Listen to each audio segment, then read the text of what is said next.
God bless you, beloved. The Lord said to me that He's judging things early in this year so that you can recover quickly. Before you get afraid, often when we think about the judgment of God, we think about disease and illness, but really the judgment of God is just like any other judge. A judge gives a sentence or his judgment, which brings a level of specificity to the destiny or the future of something. And so God is going to begin to release His judgment concerning certain habits, concerning certain ideas, concerning certain things that we've been doing so that we can recover quickly. If God doesn't bring judgment to some of the things that we've been doing, we're going to continue to do things in ways that are incorrect, that are underperforming, that are inefficient, that are unable to equip you for the seasons that are to come. The longer we go uncorrected, the longer it's going to take for us to move in the grace that God has for us. And I really feel that this is an hour where God is sending a wave of favor for those who are under His corrective current, for those who are willing to receive His correction, because often we are offended by what God says to us. We say, I really want to know what God is saying, but sometimes when God speaks, we don't like what He says. But this is an hour where God is judging things early in this year.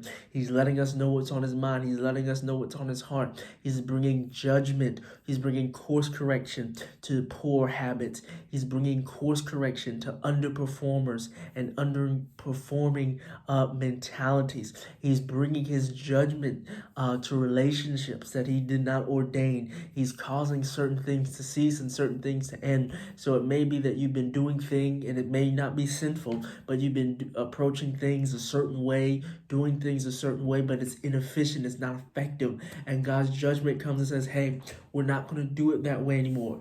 That way is over. That way is dead, and that's God's judgment. This is what we're going to do now. This is what I want you to focus on now. This is how I want you to pray now. This is how I want you to study now. God is bringing judgment to poor study habits. God is bringing judgment to poor familial relationships. God is bringing judgment to old friendships that He never established together.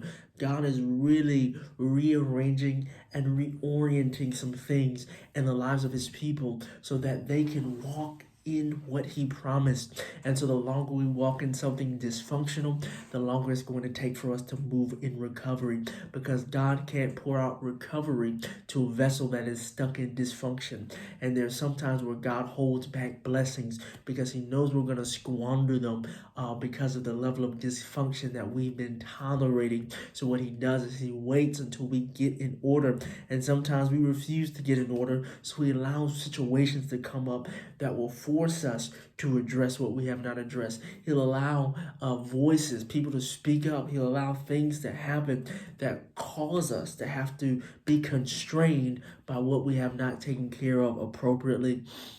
And so the judgment of God may come in a simple conversation where He tells you to adjust or make some changes. It may come through a word that someone gives you. It may come through a sermon. It may come through a dream that you have. It may come through, a situation. But whatever manner God uses to bring His corrective power in our lives, we have to be open and available to receive it, because on the other side of God's judgment is recovery. On the other side of God's correction is His restoration. And there's a level, there's a place that God is trying to take His people to that requires some correction in this hour. And if we'd be willing to embrace that correction, God will be willing to release His miracles, sustain courage, and walk in God's loving correction.